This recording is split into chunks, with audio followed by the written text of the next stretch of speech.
ఈరోజు ఇక్కడుండే ఆడబిడ్డలందరినీ ఒకటి కోరుతున్నాను. ఈరోజు నిర్మలా సీతారామన్ గారు ఒక ఆదర్శం, ఒక మహిళ ఆదర్శవంతంగా పనిచేస్తున్నారు.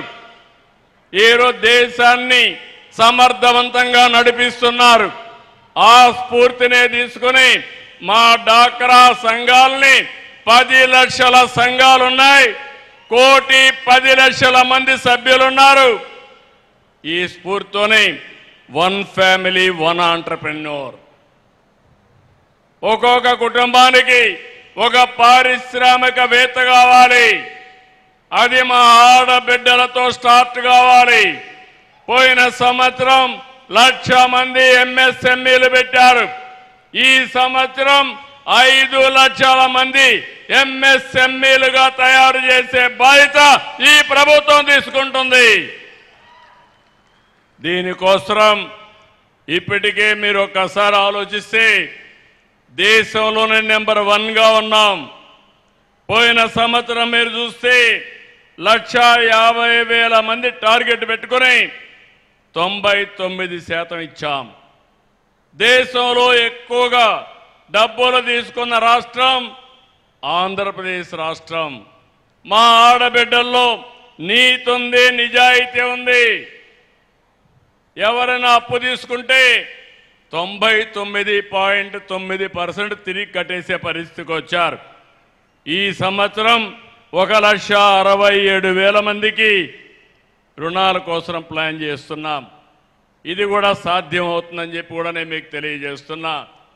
ఇప్పుడే ఎంపీ గారు కోరారు, ప్రతి ఒక్క మండలానికి ఆడబిడ్డలకి డాక్రా సంఘాలకి సోలార్ పార్కులు ఇమ్మని. తప్పకుండా ఇవ్వడానికి సిద్ధంగా ఉన్నాం. ముందుకు రావాల్సిందిగా మా ఆడబిడ్డల్ని డాక్రా సంఘాలను కోరుతున్నా. దీన్ని పూర్తిగా సపోర్ట్ చేయడానికి రతన్ టాటా ఇన్నోవేషన్ హబ్ తీసుకొచ్చాం. హబ్ అండ్ స్పోక్ మోడల్ పెట్టాం. అమరావతిలో మెయిన్ కేంద్రం పెట్టి అక్కడి నుంచి 5 జోన్స్లో 5 ఆఫీసులు పెట్టి దీన్ని లాజికల్గా తీసుకుపోవడానికి నా జీవితాశయం ప్రతి ఒక్క కుటుంబంలో ఒక్క పారిశ్రామికవేత్తను తీసుకురావాలని. ఈరోజు చూశాను, చాలామంది రైతులు కోల్డ్ స్టోరేజ్ పెట్టుకునే పరిస్థితికి వచ్చారు. ఇలాంటి అనేకమైన వినూత్నమైన కార్యక్రమాలతో ముందుకు వచ్చే పరిస్థితికి వచ్చారు. మళ్ళీ మిమ్మల్ని అందరినీ ఒకటే కోరుతున్నా, ఈరోజు ఒక చరిత్ర మంచి కార్యక్రమానికి శ్రీకారం చుట్టాం. ఇలాంటి కార్యక్రమాలు ఇంకా చేసుకోవాల్సిన అవసరం ఉంది.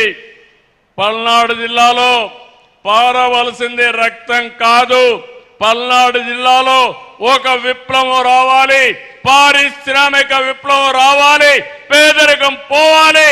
దానికి ప్రభుత్వం ముందుంటామని మరొక్కసారి తెలియజేసుకుంటూ, కేంద్రం వికసిత్ భారత్ 2047, రాష్ట్రం స్వర్ణ ఆంధ్రప్రదేశ్ 2047 కోసం పనిచేస్తున్నాం. 2047కి ఈ రాష్ట్రంలో ప్రతి ఒక్కరూ ఆర్థికంగా బాగుండాలని, ఆనందంగా ఉండాలని, ఆరోగ్యంగా ఉండాలని, హెల్తీ వెల్తీ హ్యాపీ సొసైటీ ఉండాలని లక్ష్యంగా పనిచేస్తున్నాం.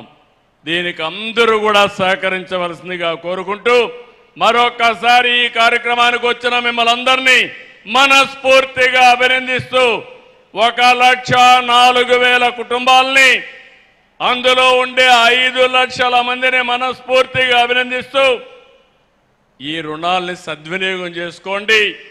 ఇది మొదటి అడుగు మాత్రం. ఇది సరిగా చేసుకోగలిగితే మీ జీవితాల్లో వెలుగు వస్తుంది, మార్పు వస్తుంది. దాన్ని పూర్తిగా మీరు సద్వినియోగం చేసుకోవాల్సిందిగా కోరుకుంటూ, అందరికీ నమస్కారాలు. మరొకసారి జై భారత్, జై భారత్, జై భారత్, జై తెలుగు తల్లి, జై తెలుగు తల్లి, జై హింద్.